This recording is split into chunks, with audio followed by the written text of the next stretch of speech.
Number 7, establish the identity. Secant of theta minus 1 over secant of theta equals to the sine of theta times the tangent of theta. So for these establish the identities, we want to start with the side that looks the worst, that has the most stuff going on in it or just looks absolutely crazy, and then go from that side, make manipulations to get to our other side. For me, the left-hand side looks a little bit worse than the right-hand side. So I'm going to start there.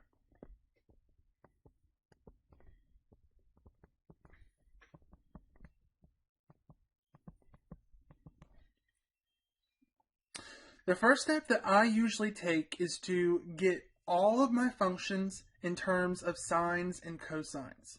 Usually stuff will either cancel out or give me a hint to go on to my next step. So I'm going to go ahead and do that here. Secant of theta is just 1 over the cosine of theta.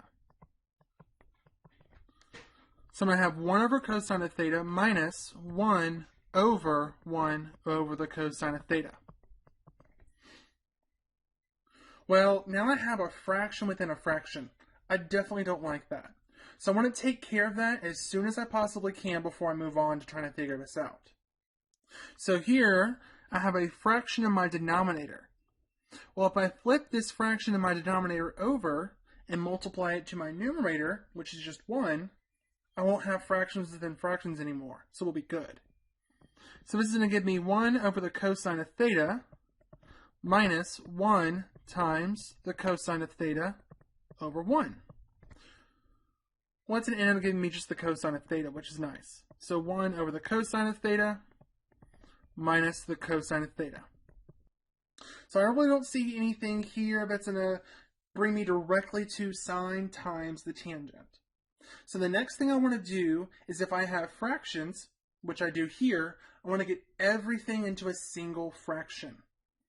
So everything that I'm adding or subtracting, I want to get that over cosine of theta as the denominator. So I have two terms, so both of these will be over the cosine of theta. And I just need to figure out what the top of my fraction, or the numerator, will be. Well, my first term already had cosine of theta as a denominator, so the numerator won't change. Here, I need to figure out what divided by the cosine of theta will give me the cosine of theta. Well, cosine of theta squared.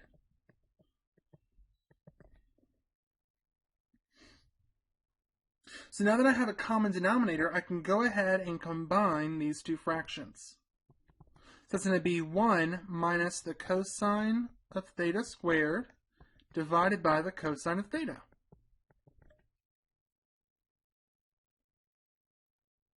Well, now we should see something very, very familiar. The numerator of this new fraction is the Pythagorean theorem for sine and cosine. So 1 minus cosine squared is equal to sine squared.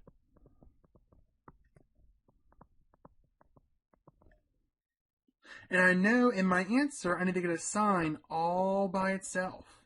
So what I'm going to do is I'm going to split off one of those sines from that sine squared and pull it out to the front so it won't mess with it.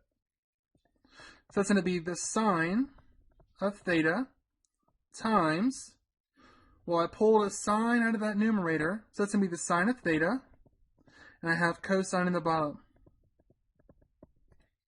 Well, what is the sine of theta divided by the cosine of theta? Tangent of theta. So this is going to be the sine of theta times the tangent of theta. And that's exactly what I was trying to get to.